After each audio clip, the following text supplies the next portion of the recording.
আসসালামু আলাইকুম, সবাই কেমন আছেন? আলহামদুলিল্লাহ আমি ভালো আছি।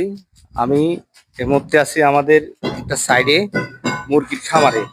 আমরা এই তিনতলা বিশিষ্ট এই মুরগির খামারে আমাদের প্রধান কাজ হলো আমরা ছাদ করে এনেছি। এখন আমাদের যে ছাদটা আছে, ছাদের উপরে আমরা আবার 2 ইঞ্চি করে ঢালাই করিয়া এটারে এটারে আবার 2 ইঞ্চি করে ঢালাই করিয়া আপনার এই আগে ছাদ থেকে এই ছাদটা আমরা উঁচু করেছি, কারণ এখানে মুরগির যে বজ্রগুলো ফুটবে, বজ্র কারণে আপনার যে ছাদের ছাদের ইনফেকশন বা ছাদের ক্ষতি হবে, এই জন্য আমরা এক্সট্রা করে একটা ঢালাই করে নিলাম।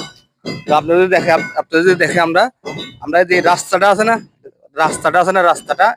আমরা ছাদ থেকে 3 ইঞ্চি করে গাঁথনি করে বালি দিয়া বড় দিয়া আবার 1.5 ইঞ্চি করে ঢালাই করে রাস্তাটা উঁচা করে দিছি।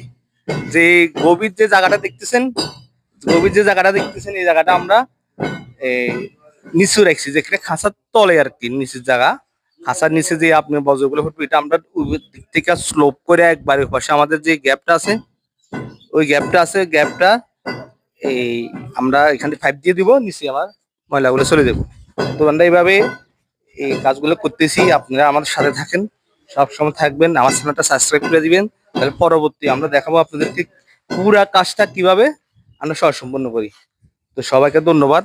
সবাই চ্যানেলটা সাবস্ক্রাইব করে দিন এবং কি লাইক করে শেয়ার করে দিন। তো সবাইকে ধন্যবাদ। সালাম আলাইকুম।